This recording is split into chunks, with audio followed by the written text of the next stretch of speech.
नमस्कार दर्शक बंधु शुभ संध्या आमे नहीं आसु देश विदेश राज्यर 20टी गुरुत्वपूर्ण खबर खबरटी भल लगे वीडियो को लाइक करने सहित चैनल न थे सब्सक्राइब करी आपण जिलार ना लिखिदेवे जहाँफल प्रत्येक दिन आपण जिलार खबर किसी ना कि अपडेट पाइपर तेज कौन रही आज संध्यार खबर चलता नजर पकाइबा।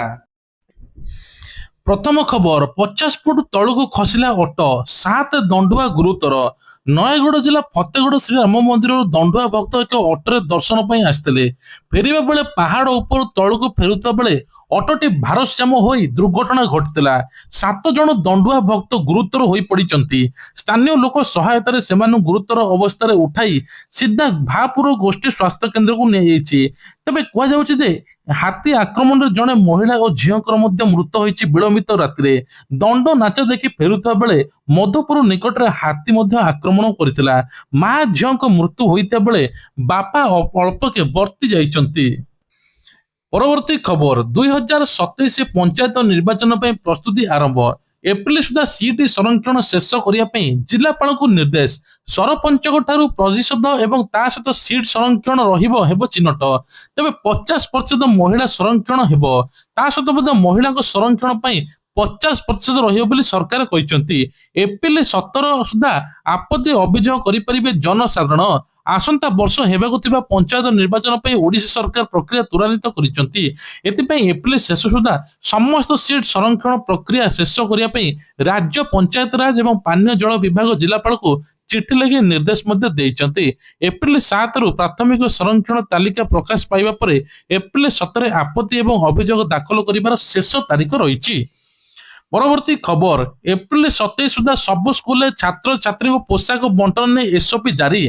ता सहित खरा छुट्टी हेनी बोली निष्पत्ति नि विशेषकर खरा छुट्टी एपर्यंत होई नाही। एप्रिल 27 सुधा सब स्कूल छात्र छात्री को पोशाक बंटन ने एसओपी जारी कर ड्रेस जोगाई दे बोली कहुछि। ता सहित खरा छुट्टी मिल जिवो। उक्त निर्देश को पालन करने सहित तुरंत जिला स्तरीय कमिटी यूनिफॉर्म बंटन पर दृष्टि देवा कहुछि। 2026-27 शिक्षा वर्ष में शिशु बाटिका आरंभ कर 10वीं श्रेणी पर्यंत स्कूल यूनिफॉर्म हाउस ड्रेस जोता मोजा एवं सेहीपरि शिशु बाटिका 8म श्रेणी पर्यंत पिलामानंकर परिचय पत्र टोपी दिया। पूर्व पोशाक तैयारी दायित्व महिला एसएचजी महिला एवं ता सहित एमएससी महिला मध्य थिले। एतर जिला स्तरीय कमिटी पोशाक बंटन तदारख करिवे बोली कहुछि। परवर्ती खबर मागणा चिकित्सा पाइबे आहत। सड़क दुर्घटना शिकार हेउता व्यक्ति को तुरंत मागणा चिकित्सा जोगाई देवा पई भारत सरकार पक्षर प्रधानमंत्री राहत योजना कार्यकारी करुछि। एही योजना सफल रूपायन ओडिशा पुलिस क्राइम ब्रांच पक्षर समस्त आरक्षी अधीक्षक डीसी मानक स्वतंत्र निर्देशनामा जारी कर जायछि।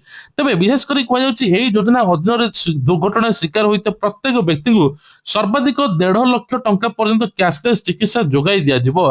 राज्य मुख्य शासन सचिव पुलिस महानिर्देशक निर्देशक्रमे साधारण आहत क्षेत्र 24 घंटा एवं गुरुतर आहत मध्य 48 घंटा ईडीआर प्लाटफर्म तथ्य जांच अनुमोदन करने पुलिस को कहुछि। जदि दुर्घटना अन्य कौन थाना अंचल घटता तेज मात्र 3 घंटा मध्य अधिकारी क्षेत्र परिवर्तन पर निर्देश दी। राहत स्कीम अनुसार पीड़ित को रास्ता दुर्घटना तारीख ठारू 7 दिन पर्यंत 1.5 लाख मागणा चिकित्सा मिल जिवो। ता सहित 24 घंटा पर्यंत जीवन प्रति विपद थिबा मामला रे 48 घंटा पर्यंत स्टाबिलाइजेशन ट्रीटमेंट दिया जिवो। विशेषकर कहुछि अधिक रु अधिक मुख्य लक्ष्य होछि किभली दुर्घटनाग्रस्त व्यक्ति को मागणा चिकित्सा देबा ता सहित तांको जीवन बंचाइबा। परवर्ती खबर मेट्रो प्रकल्प को बातिल होइनी सामयिक भाव स्थगित होइछि। एने नगर उन्नयन मंत्री सूचना दैछंती। बातिल होइनी भुवनेश्वर मेट्रो प्रकल्प सामयिक भाव स्थगित रखाइछि। मुख्यमंत्री केउटी मना करि नाहंते जे प्रकल्प मुख्यमंत्री विचाराधीन रहिता बेले नगर उन्नयन मंत्री कृष्णचंद्र पात्र कहते मेट्रो बंद हेबो नाही। एथिपई मंत्री स्तरीय कमिटी गठन कराइछि। केउ उपाय मेट्रो प्रकल्प हेबो से नेकी अनुधान कर जाउछि। तबे जा हो टिके लेट होई पारे किंतु मेट्रो बंद हेबो नाही। अन्यपटे मेट्रो प्रकल्प नै मुख्यमंत्री चिठी नै सांसद अपराजिता षडंगी प्रतिज्ञा रखिछंती। सब प्रकल्प लाभ पाई कर जाय नाही किछि प्रकल्प बृहत्तर जनस्वार्थ नजर रखी कर जाय। मुख्यमंत्री सहित विस्तृत भाव आलोचना पर चिठी लिखिछि। से मते आश्वासन दैछंती କେନ୍ଦ୍ର ସହିତ ଆଲୋଚନା କରି ପଦକ୍ଷେପ ମଧ୍ୟ ନେବେ ବୋଲି କୁହାଯାଇଛି। ଦରକାର ପଡ଼ିଲେ କେନ୍ଦ୍ର ସହିତ ଆଲୋଚନା କରିବି, କେମିତି ପ୍ରକଳ୍ପ ପାଇଁ ଅର୍ଥ ଆସିବ ସେ ନେଇକି ଆଲୋଚନା କରିବି। 34ଟି ସହରରେ ମେଟ୍ରୋ ପ୍ରକଳ୍ପ ଅଛି, ଭୁବନେଶ୍ୱରରେ କାହିଁକି ବାଦ ପଡ଼ିବ ବୋଲି ସେ ପ୍ରଶ୍ନ ମଧ୍ୟ କରିଛନ୍ତି। ମେଟ୍ରୋ ପ୍ରକଳ୍ପ ହେଲେ ଛାତ୍ରଛାତ୍ରୀ, ବୃତ୍ତିଗତ ସାଧାରଣ ଲୋକେ ଉପକୃତ ହେବେ। 20 ଲକ୍ଷଙ୍କ ପାଇଁ ସ୍ୱର ଉଠାଇବା ସହିତ ବିଭିନ୍ନ ପ୍ରକାର ବ୍ୟବସ୍ଥା କରିବା ସାଂସଦ ଭାବରେ ଦାୟିତ୍ୱ ବୋଲି ସେ କହିଛନ୍ତି। ପରବର୍ତ୍ତୀ ଖବର, ରାଜଧାନୀ ମନ୍ଦିରରେ ସିରିଜ ଲୁଟ୍, ରୂପା ମୁକୁଟ ସୁନା ମୂର୍ତ୍ତି ଚୋରି କଲେ ଦୁର୍ବୃତ୍ତ। ରୂପା ମୁକୁଟ ସୁନା ମୂର୍ତ୍ତି ଚୋରି କରିଛନ୍ତି, କୋଟି କୋଟି ଟଙ୍କାର ଠାକୁରଙ୍କ ଅଳଙ୍କାର ଚୋରି ନେଇଯାଇଛନ୍ତି ଲୁଟେରା। ବିଶେଷ କରି କୁହାଯାଉଛି ମନ୍ଦିରକୁ ଏବେ ଟାର୍ଗେଟ କରୁଛନ୍ତି ପ୍ରତିଟି ଲୁଟେରା ଏବଂ ଚୋର ଗ୍ୟାଙ୍ଗ। ଭୁବନେଶ୍ୱରରେ ମାତିଛନ୍ତି ମନ୍ଦିର ଲୁଟେରା। ଚନ୍ଦ୍ରଶେଖରପୁର ଇନଫୋସିସ ଥାନା ଅଞ୍ଚଳରେ ଏକାଧିକ ମନ୍ଦିର ଚୋରି ଅଭିଯୋଗ। ପଟିଆରେ ନୀଳକଣ୍ଠ ମନ୍ଦିର, ପଟିଆରେ କନକ ଦୁର୍ଗା, ତା ସହିତ ମଧ୍ୟ ଶ୍ରୀବିହାର ଶିଖର ଚଣ୍ଡୀ ମନ୍ଦିର ମଧ୍ୟ ଚୋରି ହୋଇଛି। ଲୁଟେରାଙ୍କ ଭିତରେ ଜଣେ ମହିଳା ସମ୍ପୃକ୍ତି ସନ୍ଦେହ କରାଯାଉଛି। ଘଟଣାସ୍ଥଳରେ ପୋଲିସ ପହଞ୍ଚି ତଦନ୍ତ ମଧ୍ୟ କରୁଛି। ସେହିପରି 2 ଦିନ ତଳେ ଭଦ୍ରକର ଅଧିଷ୍ଠାତ୍ରୀ ଦେବୀ ଭଦ୍ରକାଳୀ ମନ୍ଦିର ମଧ୍ୟ ଚୋରି ହୋଇଛି। ଘୋଡା ମେଳନ ଉତ୍ସବ ସରିବା ପରେ ବିଳମ୍ବିତ ରାତିରେ ଚୋରି ହୋଇଛି। ଗତ 5 ତାରିଖ ଦିନ ବିଳମ୍ବିତ ରାତିରେ 2 ପାଚେରୀ ଡେଇଁ ମନ୍ଦିର ଭିତରେ ପଶିବା ସହିତ ହୁଣ୍ଡି ଭାଙ୍ଗିଥିବା ମଧ୍ୟ ଜଣାପଡୁଛି। ସେମାନେ ତାଲା ଭାଙ୍ଗି ମନ୍ଦିର କୋଠ ଭଣ୍ଡାର ଚୋରି ପଶିଥିଲେ। ମାତ୍ର ମାଙ୍କର କୌଣସି ସୁନା ରୂପା ଗହଣାକୁ ନେଇ ନ ପାରିବାରୁ କେବଳ ହୁଣ୍ଡିରେ ଭାଙ୍ଗିଥିବା ଟଙ୍କା ନେଇ ଫେରାର ହୋଇଯାଇଥିଲେ। ପରବର୍ତ୍ତୀ ଖବର, ଆଜି ବି ରାଜ୍ୟରେ ପ୍ରବଳ ଖରା, କାଳ ବୈଶାଖୀର ପ୍ରଭାବ। ଏପଟେ କାଳ ବୈଶାଖୀ, ସେପଟେ ପ୍ରବଳ ଖରା। 11ଟି ଜିଲ୍ଲାରେ ଆଞ୍ଚଳିକ ପାଣିପାଗ ବିଜ୍ଞାନ କେନ୍ଦ୍ର ପକ୍ଷରୁ ୟେଲୋ ୱାର୍ଣ୍ଣିଂ ଜାରି। ଆସନ୍ତାକାଲିଠାରୁ ବଢିବ ଦିନର ତାପମାତ୍ରା 40 ଡିଗ୍ରୀ ପର୍ଯ୍ୟନ୍ତ ଛୁଇଁବ। ପ୍ରାୟ 11ରେ ପାଗ ମଧ୍ୟ ଶୁଖିଲା ରହିବ। ତା ସହିତ 3 ଦିନ ପରେ ମଧ୍ୟ ରାଜ୍ୟର ତାପମାତ୍ରା 4ରୁ 6 ଡିଗ୍ରୀ ଖସିବ। ତେବେ 10 ତାରିଖ ପର୍ଯ୍ୟନ୍ତ ଭୁବନେଶ୍ୱର ତାପମାତ୍ରା 38 ଡିଗ୍ରୀ, ତା ସହିତ ପଶ୍ଚିମ ଓଡିଶାରେ 40 ଡିଗ୍ରୀ ଛୁଇଁପାରେ। 11 ତାରିଖରେ ଝାରସୁଗୁଡାରେ 41 ଡିଗ୍ରୀ ଛୁଇଁବ। ଅନ୍ୟପଟେ 12ରେ ମଧ୍ୟ ଉପକୂଳ ଓଡିଶା ଗରମ ଗୁଳୁଗୁଳି ଛଟପଟ ହେବ। ସମସ୍ତ ଉପକୂଳ ଜିଲ୍ଲା ପାର୍ଶ୍ୱବର୍ତ୍ତୀ ଅଞ୍ଚଳରେ ଗରମ ଗୁଳୁଗୁଳି ଅନୁଭୂତ ହେବ ବୋଲି ପୂର୍ବାନୁମାନ କରିଛି ଆଞ୍ଚଳିକ ପାଣିପାଗ ବିଭାଗ। ତା ସହିତ ମତ୍ସ୍ୟବିଭାଗକୁ ମଧ୍ୟ କୁହାଯାଇଛି ଏବଂ ଏ ନେଇକି ଉପର ମୁହାଁ ହେଇଛି ପାରଦ। 11ରେ ଉପକୂଳ ଓଡିଶା ଗରମ ଗୁଳୁଗୁଳିରେ ଘାଣ୍ଟିବ। ତା ସହିତ ମଧ୍ୟ କୁହାଯାଉଛି 4ରୁ 6 ଡିଗ୍ରୀ ହଠାତ୍ ବଢିଯିବ ଠିକ 12 ତାରିଖରେ। ପରବର୍ତ୍ତୀ ଖବର, ମୁଖ୍ୟମନ୍ତ୍ରୀଙ୍କୁ ଅପରାଜିତାଙ୍କ ଚିଠି। ଅପରାଜିତା ଷଡଙ୍ଗୀ ଭୁବନେଶ୍ୱର ମେଟ୍ରୋ ପ୍ରକଳ୍ପ ବନ୍ଦ ହେବା ନିଷ୍ପତ୍ତି ପୁନର୍ବିଚାର ପାଇଁ ମୁଖ୍ୟମନ୍ତ୍ରୀଙ୍କୁ ଚିଠି ଲେଖିଲେ ଅପରାଜିତା ଷଡଙ୍ଗୀ। ଯାହାଫଳରେ ଓଡିଶାରେ ହାଉଯାଉ ହେଉଛି। ମେଟ୍ରୋ ରେଳ ପ୍ରକଳ୍ପକୁ ବନ୍ଦ କରିବା ପାଇଁ ରାଜ୍ୟ କ୍ୟାବିନେଟ ନିକଟତର ନିଷ୍ପତ୍ତିକୁ ବିଜେପି ସାଂସଦ ଅପରାଜିତା ଷଡଙ୍ଗୀ ଚିନ୍ତା ପ୍ରକଟ କରିଛନ୍ତି। ଏହି ପ୍ରକଳ୍ପ ପୁଣି ଥରେ କାର୍ଯ୍ୟକାରୀ କରିବା ପାଇଁ ମୁଖ୍ୟମନ୍ତ୍ରୀ ମୋହନ ମାଝୀଙ୍କୁ 5 ପୃଷ୍ଠାର ଏକ ବିସ୍ତୃତ ଚିଠି ଲେଖିଛନ୍ତି। ସାଂସଦ କହିଛନ୍ତି ଭୁବନେଶ୍ୱରରେ ଦ୍ରୁତ ଜନସଂଖ୍ୟା ବୃଦ୍ଧିର ଟ୍ରାଫିକ ସମସ୍ୟାକୁ ଦେଖିଲେ ମେଟ୍ରୋ ନିହାତି ଜରୁରୀ। ପ୍ରକଳ୍ପ ବନ୍ଦ ହେବା ଯୋଗୁଁ ଲୋକଙ୍କ ମଧ୍ୟରେ ଅସନ୍ତୋଷ ରହିଛି। ଏହି ପ୍ରକଳ୍ପ ଏପର୍ଯ୍ୟନ୍ତ 274 କୋଟି ଟଙ୍କା ଖର୍ଚ୍ଚ ହୋଇସାରିଛି। ତେବେ ଏହାକୁ ବନ୍ଦ କରିଦେଲେ ଭବିଷ୍ୟତ ଆରମ୍ଭ କରିବା ପାଇଁ 2ରୁ 4 ଗୁଣ ଅର୍ଥ ଖର୍ଚ୍ଚ କରିବାକୁ ପଡିବ। ପରବର୍ତ୍ତୀ ଖବର, 20 ଘଣ୍ଟା ଧରି କେଦାରନାଥରେ ଲାଗି ରହିଛି ତୁଷାରପାତ, ଏପ୍ରିଲ 22ରେ ଖୋଲିବ ଦ୍ୱାର। ଏ ନେଇକି ବଡ ସୂଚନା। ବିଶେଷ କରି ଯୋଉମାନେ କେଦାରନାଥ ଯାଉଛନ୍ତି ଆପଣ ମାନେ ଜାଣି ରଖନ୍ତୁ, ମଙ୍ଗଳବାର ଠାରୁ ଲଗାତାର ଭଗବାନ ଶିବଙ୍କ ତୀର୍ଥ ସ୍ଥାନରେ ତୁଷାରପାତ ଲାଗି ରହିଛି, ଯାହା ତୀର୍ଥଯାତ୍ରୀଙ୍କ ବାଧା ମଧ୍ୟ ସୃଷ୍ଟି ହୋଇଛି। ଭଗବାନଙ୍କୁ ଦର୍ଶନ କରୁଥିବା ଭକ୍ତଙ୍କ ପାଇଁ ଏପ୍ରିଲ 22 ତାରିଖରେ କେଦାରନାଥ ଦ୍ୱାର ଖୋଲିବାର ଯୋଜନା ରହିଛି। ଡିସେମ୍ବର ଜାନୁଆରୀ ମାସରେ ବାବା କେଦାରନାଥ ମନ୍ଦିର ତୁଷାରପାତ ମୁକ୍ତ ଥିବାବେଳେ ଏପ୍ରିଲ ମାସରେ ଅଧିକ ତୁଷାରପାତ ହେବ। ଏହାରି ଭିତରେ ଶ୍ରୀ ବଦ୍ରୀ କେଦାରନାଥ ମନ୍ଦିର କମିଟି ପକ୍ଷରୁ ପୋଷ୍ଟ କରାଯାଇଛି 20 ଘଣ୍ଟା ଧରି ଲଗାତାର ଭାବେ ତୁଷାରପାତ ହେଉଛି। ଏଥିସହିତ ସେ କହିଛନ୍ତି ଏପ୍ରିଲ 19 ତାରିଖରେ ଅକ୍ଷୟ ତୃତୀୟା ଗଙ୍ଗୋତ୍ରୀ ଯମୁନେତ୍ରୀ ମନ୍ଦିର ଖୋଲିବ। ଗଙ୍ଗୋତ୍ରୀ ଏବଂ ଯମୁନେତ୍ରୀ ମନ୍ଦିର ସମ୍ପୂର୍ଣ୍ଣ ଭାବେ ବରଫରେ ଘୋଡେଇ ହୋଇ ରହିଛି। ଗୋମୁଖ ଟ୍ରେକ୍ ପ୍ରାୟ ଅଧ ଫୁଟ ବରଫରେ ଆଚ୍ଛାଦିତ ମଧ୍ୟ ହୋଇ ରହିଛି। ପରବର୍ତ୍ତୀ ଖବର, ଟଳିଲା ମହାଯୁଦ୍ଧର ବିପଦ, ଇରାନ ସହିତ 2 ସପ୍ତାହ ପାଇଁ ଶାନ୍ତି ଚୁକ୍ତି। ଆମେରିକା ରାଷ୍ଟ୍ରପତି ଡୋନାଲ୍ଡ ଟ୍ରମ୍ପ ଇରାନ ସହିତ 2 ସପ୍ତାହ ପାଇଁ ଯୁଦ୍ଧ ବିରତି ଘୋଷଣା କରିଛନ୍ତି। ତେବେ ନିଜେ ସେଟ୍ କରିଥିବା ଡେଡଲାଇନ ସେବାର ମାତ୍ର କିଛି ଘଣ୍ଟା ପୂର୍ବରୁ ଏହି ସୂଚନା ଦେଇଛନ୍ତି। ଅସ୍ତ୍ର ବିରତି ଚୁକ୍ତି ରଖିଛନ୍ତି ଟ୍ରମ୍ପ। ଇରାନକୁ ତୁରନ୍ତ ସୁରକ୍ଷିତ ଭାବେ ହରମୁଜ ପ୍ରଣାଳୀ ଖୋଲିବାକୁ ପଡିବ, ଯେଉଁଠାରେ ବିଶ୍ୱର 20% ପେଟ୍ରୋଲିୟମ କାରବାର ହୋଇଥାଏ। ଏହାର ବଦଳରେ ଆମେରିକା ଇରାନ ଉପରେ କୌଣସି ବୋମାମାଡ ବା ଆକ୍ରମଣ କରିବ ନାହିଁ। ପାକିସ୍ତାନ ପ୍ରଧାନମନ୍ତ୍ରୀ ଶେହବାଜ ଶରିଫ ଏବଂ ସେନା ମୁଖ୍ୟ ଆସିମ ମୁନିର ଅନୁରୋଧ କ୍ରମେ ଟ୍ରମ୍ପ ଏହି ସୁଯୋଗ ଦେଇଛନ୍ତି। ତେବେ ଆସନ୍ତା ଶୁକ୍ରବାର ଦିନ ପାକିସ୍ତାନର ଇସଲାମାବାଦରେ 2 ଦେଶ ମଧ୍ୟରେ ଶାନ୍ତି ଆଲୋଚନା ଆରମ୍ଭ ହୋଇଛି। ଇରାନ ପରବର୍ତ୍ତୀ ଖବର, ହିମାଚଳ ଚମ୍ପାରେ ଭୁଷୁଡ଼ିଲା ନିର୍ମାଣାଧୀନ ବ୍ରିଜ, ଭୂସ୍ଖଳନ ଯୋଗୁଁ ଭାସିଗଲା ସ୍ଥାନୀୟ ଲୋକଙ୍କ ଜୀବନ ରେଖା। ଭର୍ମର ବିଧାନସଭା ସ୍ଥିତ ସିଉଁରେ ହୋଲି ରାସ୍ତାରେ ମଧ୍ୟ ଏମିତି ଘଟଣା ଘଟିଛି। ତେବେ ହିମାଚଳ ଚମ୍ପା ଅନ୍ତର୍ଗତ ଭର୍ମର ହୋଲି ରାସ୍ତାରେ ନିର୍ମାଣାଧୀନ ସିଉଁ ପୋଲ ଭୂସ୍ଖଳନ ଯୋଗୁଁ ଧ୍ୱଂସ ହୋଇଯାଇଛି। ଏହି ଘଟଣା ଏତେ ଭୟଙ୍କର ଥିଲା ଯେ ସ୍ଥାନୀୟ ଲୋକେ ଆଶ୍ଚର୍ଯ୍ୟ ହେଉଛନ୍ତି। 5 କୋଟି ବ୍ୟୟରେ ନିର୍ମିତ ପୋଲ ଭୁଷୁଡ଼ିବା ଯୋଗୁଁ ଧୂଆଁ ହୋଇଯାଇଥିଲା ପୁରା ଅଞ୍ଚଳ। ତେବେ କୁହାଯାଉଛି ପୋଲ ଭୁଷୁଡ଼ିବା ଯୋଗୁଁ ସ୍ଥାନୀୟ ଲୋକ ବର୍ଷ ବର୍ଷ ଅପେକ୍ଷା ମଧ୍ୟ ବଢିଯାଇଛି। ହିମାଚଳ ପ୍ରଦେଶରେ ଲଗାତାର ବର୍ଷା ହେବା କାରଣରୁ ଭୂସ୍ଖଳନ ଆରମ୍ଭ ହୋଇଛି। ତେଣୁ ଆଜି ସକାଳେ ଭାଙ୍ଗି ପଡିଛି ସବୁ କିଛି। ପରବର୍ତ୍ତୀ ଖବର, ରାଜ୍ୟ କ୍ୟାବିନେଟରେ ବଡ ଘୋଷଣା। ଏନେଇକି ମୁଖ୍ୟମନ୍ତ୍ରୀଙ୍କର ବଡ ଘୋଷଣା। ତେବେ କୁହାଯାଉଛି ଯେ ସରିଲା ରାଜ୍ୟ କ୍ୟାବିନେଟ 5ଟି ବିଭାଗର 11ଟି ପ୍ରସ୍ତାବ ମୋହର। 5 ଟେଣ୍ଡରକୁ ମିଳିଲା ଅନୁମତି। ପ୍ରାପତିଗିରି ମେଗା ଜଳ ପ୍ରକଳ୍ପ ଗୁରୁତ୍ୱ ଦିଆଯାଇଛି। ଜଳ ପ୍ରକଳ୍ପ ଦ୍ୱାରା 6120 ହେକ୍ଟର ଜମି ଜଳସେଚିତ ହେବ। ଏହା ଦ୍ୱାରା ସମ୍ବଲପୁରରେ 14ଟି ଗାଁ ଉପକୃତ ହେବେ। ସେହିପରି ଅଟଳ ବସଷ୍ଟାଣ୍ଡ ପାଇଁ 3400 କୋଟି ଟଙ୍କାର ବ୍ୟୟ ହେବ। 318ଟି ବସଷ୍ଟାଣ୍ଡର ଉନ୍ନତିକରଣ ହେବ। ଏନେଇକି ମୁଖ୍ୟ ଶାସନ ସଚିବ କହିଛନ୍ତି। ତା ସହିତ ମଧ୍ୟ ଆଉ ଗୋଟେ ବଡ ସୂଚନା ଦିଆଯାଇଛି ଯେ ଏଥର ପ୍ରତିଟି ଗାଁରେ ସବୁ ସୁବିଧା ମିଳିବ, ବିଶେଷ କରି ପାନୀୟ ଜଳକୁ ଗୁରୁତ୍ୱ ଦିଆଯାଇଛି। ତେବେ ଇଏ ପରବର୍ତ୍ତୀ ଖବର, 2027ରେ ପଞ୍ଚାୟତ ଭୋଟ, ଆସନ ସଂରକ୍ଷଣ କରିବା ସବୁ ଜିଲ୍ଲାକୁ ପଞ୍ଚାୟତରାଜକୁ ଚିଠି। ୱାର୍ଡ ମେମ୍ବର, ସରପଞ୍ଚ, ସମିତି ସଭ୍ୟ, ଜିଲ୍ଲା ପରିଷଦ ସଦସ୍ୟ ସଂରକ୍ଷଣ ସ୍ଥିର କରିବା ପାଇଁ ନିର୍ଦ୍ଦେଶ। ଏପ୍ରିଲ 2026 ସୁଦ୍ଧା ନିର୍ବାଚନ କମିଶନଙ୍କ ଚୂଡାନ୍ତ ରିପୋର୍ଟକୁ ନିର୍ଦ୍ଦେଶ ଦିଆଯିବ।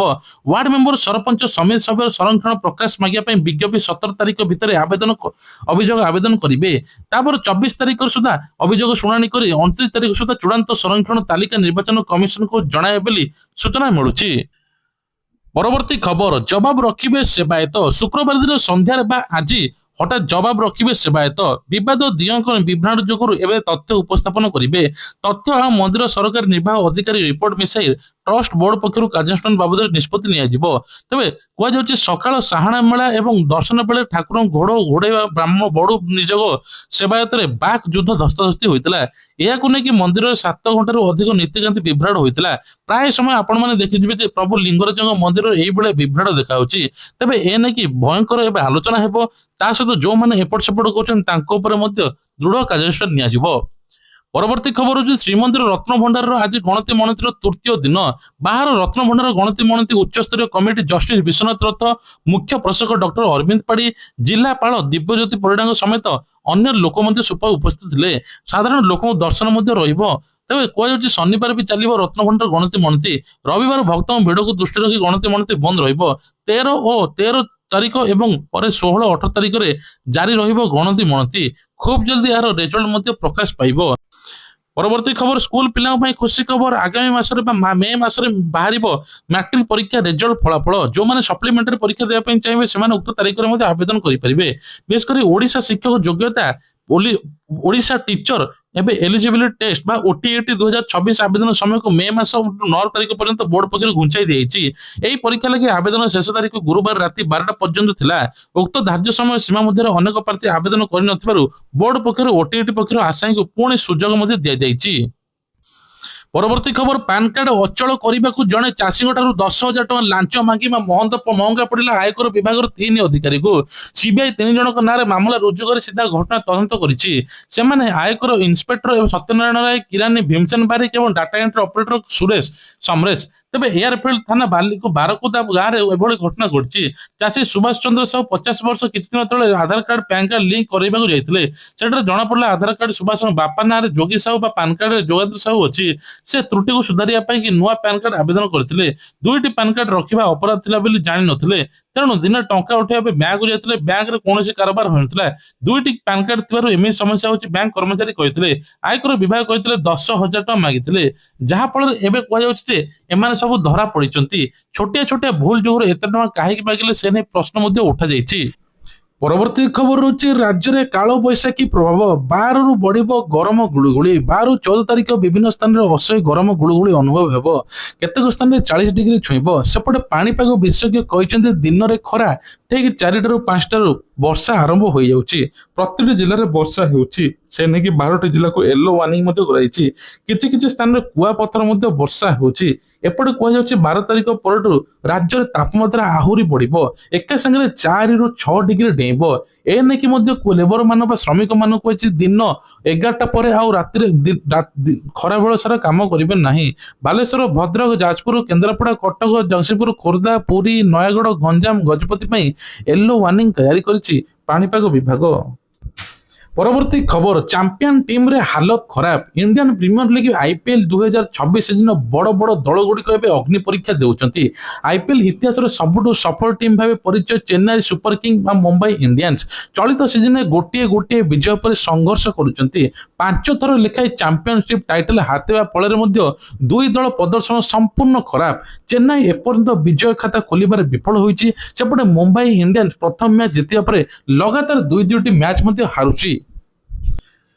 परवर्ती खबर राज्य में जारी रही गैस संकट कमुनी उपभोक्ता जंत्रणा एपटे सरकार कहते प्रति पेट्रोल पंप रे मिल 5 केजी गैस सिलिंडर केवल छात्र छात्री श्रमिक मैंने नहीं पारे आई कार्ड देखी नहीं पारे। गोटे पटे मध्यप्रचार ईरान अमेरिका लड़ाई सामरिक विरोधी चलती एपटे अन्यपटे गैस संकट देखा सेपटे सरकार कहते गैस कौन असुविधा ना किंतु छक छक गैस एजेंसी पाखे आपण मैंने देखिए प्रतिदिन सकाल सकाल प्रबल भिड़ एने कि 5 केजी गैस सिलिंडर मिलो बोली घोषणा करछन्ते राज्य सरकार। पेट्रोल पंप गैस एजेंसी नारे केउ आउटलेट रे मिलिबो ताहाने कि दोनो लागुची किछि पेट्रोल पंप रे एपर्यंत मिली नाही। परवर्ती खबर बाल्य विवाह रोकने व्यापक योजना बाल्य विवाह आउ करें ना अक्षय तृतीय नियम कड़ाकड़ी हेब मुख्य शासन सचिव चिठी लिखिले शिशु सुरक्षा आयोग। आसंता एप्रिल 19 रे पड़ुवा पवित्र अक्षय तृतीय अवसर में राज्य में बाल्य विवाह को संपूर्ण रूपे रोकने जातीय शिशु अधिकारी सुरक्षा एनसीपीसीआर एक व्यापक कार्यपंथा प्रस्तुत करुचंती जहाँफल एवं बाल्य विवाह लगे लगाम बाल्य विवाह निषेध आईन 2006 कड़ाकड़ी पालन निर्देश जिलापाल को बाल्य विवाह निषेध अधिकारी भाव दायित्व दी ग्राम पंचायत ब्लॉक जिला स्तर व्यापक सचेतनता कार्यक्रम हेबो तेने कि काउंसिलिंग कहुछि। परवर्ती खबर सरकार आनिबे कठोर आईन लागिबो लगाम गाली गुलज घूर्णा बांटिबा एवं सामाजिक गणमाध्यम को मन इच्छा कमेंट करिबा वीडियो शेयर करिबा ता सहित ए सब काम कले तुरंत आईन उपरे कार्यानुष्ठान नियाजिबो तांको मध्ये सीधा जेल पुरा जिवो। एआई रे अपव्यवहार महिला मानक फोटो विकृत करी शेयर करिबा ऑनलाइन रे बोली कि एमती मन इच्छा मध्ये कहा नारे कहिबा ए नै कि मध्ये मन इच्छा मेसेज करिबा एन सबु आईन मंत्री कहते सोशल मीडिया दिन को दिन कुश्चित होबार लगी तेणु ए उपरे मध्य साबाट करेंगे पिला मानकु एने कि मानसिक रोग होची प्रकृत चिकित्सा दरकार पिला मानकु खराब करछि सोशल मीडिया। कर्णाटक भली ओडिशा रे आवश्यक कटकणा जेमिति कर्णाटक रे एबे 16 वर्षर कम बयस पिला रील्स इंस्टा सोशल मीडिया को मना से भली ओडिशा रे मध्य आगु लागू होइछिबो। परवर्ती खबर होची मुख्यमंत्री बड़ घोषणा ओडिशा रे शक्ति क्षेत्र में नुआ अध्याय जोड़ी होइची भुवनेश्वर कटक रे अघोषित विद्युत काट हेबो नाही आउ भुवनेश्वर रे विद्युत काट हेबो नाही विद्युत काट अघोषित हेले जेल जीवाको पड़िबो तेणु गोटे मिनिट भी भुवनेश्वर रे विद्युत काट हेबो नाही बोली मुख्यमंत्री मोहन चरण माझी कहिसंती एने कि 616 अधिक कोटी टका खर्च हेबो तेबे कह जाउची अत्याधुनिक ग्रिड सब स्टेशन लोकार्पण करिसंती बालिअंता सत्यनगर नयापल्ली एवं एससीबी मेडिकल स्थापित होइछि एही प्रकल्प ट्विन सिटी 33 लाख उपभोक्ता को विद्युत समस्या मुक्ति हेबो जहाँ फल गोटे मिनिट कौन किछि सेकेंड मध्य कटिबो नाही विद्युत। परवर्ती खबर एणिकी टोल प्लाजा रे कैश पेमेंट बंद आज फास्टैग यूपीआई बाध्यतामूलक एणिकी टोल प्लाजा रे आउट कैश दे परिबे नाही नहले भरिबे एक्स्ट्रा 25% टैक्स प्रति टोल प्लाजा रे फास्टैग नहले यूपीआई पेमेंट हेबो जी मन इच्छा टंका दउचे 25% टैक्स देबो टोल गेट को। परवर्ती खबर मुख्यमंत्री बड़ घोषणा भत्ता एवं मिल भत्ता 3580 वर्षर ऊर्ध्व हिताधिकारी को 60 वर्षर हिताधिकारी जी मिलूला से सुभद्रा टंका एम मिल ना भत्तार सामिल हे प्रति मासरे भत्ता टंका पाइबे एने कि मुख्यमंत्री बड़ घोषणा ता सहित एसएचजी महिला को 10,000 टंका बिना सुधरे एपटे मोदी सरकार कहते एमएसएमई योजना 10 लाख परिवर्ते 20 लाख मिल विश्वकर्मा योजना 15,000 टंका मिल ये सब योजना उपर खबर ता सहित अनेक खबर अच्छी जदि अधिक विषय जानापी हेले आमर चैनल टी सब्सक्राइब कर दे जहाँ प्रतिदिन आप संध्यार खबर सकाळ खबर ब्रेकिंग न्यूज ट्रेंडिंग न्यूज पाई परिबे।